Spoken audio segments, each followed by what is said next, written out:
Halo semuanya, perkenalkan nama saya Kak Delisa Anjani dengan NIM 191134226 dari kelas 3D Program Studi Pendidikan Guru Sekolah Dasar Universitas Sanata Dharma. Kali ini saya akan membahas mengenai hati nurani. Pengertian hati nurani. Hati nurani adalah kesadaran moral yang dimiliki setiap individu, yaitu kesadaran akan mana hal baik yang harus dilakukan dan mana hal buruk yang harus dihindari.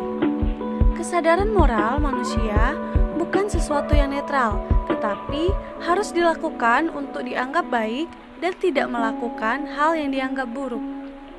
Kesadaran sendiri muncul dalam diri kita. Hati nurani merupakan sesuatu yang harus dilakukan dan dipertanggungjawabkan halnya. Hati nurani merupakan suatu proses penalaran atau perimbangan akal budi yang muncul dari wawasan setiap individunya. Hati nurani dari berbagai segi. Segi waktu. Hati nurani dapat berperan sebelum suatu tindakan dibuat. Biasanya, hati nurani akan menyuruh kalau perbuatan itu baik dan melarang kalau perbuatan itu buruk. Hati nurani dapat berperan saat suatu tindakan dilakukan. Ia akan menyuruh jika perbuatan itu baik dan melarang jika perbuatan itu jahat. Hati nurani dapat berperan sesudah tindakan dibuat. Hati nurani akan memuji jika perbuatan itu baik atau menyesal jika perbuatan itu buruk atau jahat. Segi benar tidaknya. Hati nurani benar jika kata hati kita cocok dengan norma objektif. Misalnya, menolong orang yang sedang mengalami musibah. Hati nurani keliru jika kata hati kita tidak cocok dengan norma objektif. Segi pasti tidaknya. Hati nurani yang pasti artinya secara moral dapat dipastikan bahwa hati nurani tidak keliru. Hati nurani yang bimbang artinya masih ada keraguan. Penyebab tumpulnya suara hati. Orang yang bersangkutan tidak bisa menghiraukan hati nuraninya.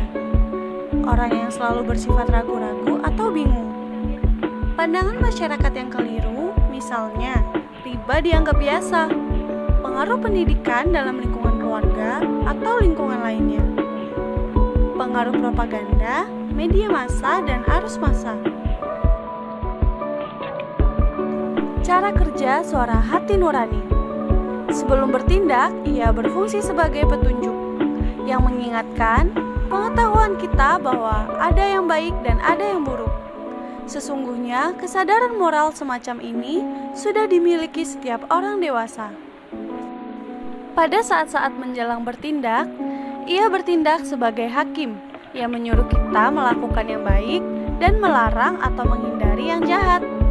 Selama perbuatan itu belum selesai, suara hati akan bekerja terus-menerus antara menyuruh melakukan yang baik dan melarang melakukan yang jahat. Setelah tindakannya selesai dilakukan, ia akan berfungsi memberikan vonis yang akan menyatakan apakah perbuatan kita itu tepat atau tidak tepat. Bila yang dilakukan benar, ia akan memberikan kita pujian, sehingga kita merasa ketenangan. Tetapi, bila yang kita lakukan itu yang jahat dan salah, maka ia akan memberikan kita hukuman yang membuat kita merasa bersalah dan tidak tenang, merasa dikejar-kejar kesalahan. Terima kasih, sekian pembahasan dari saya. Semoga bermanfaat. Sampai jumpa lagi.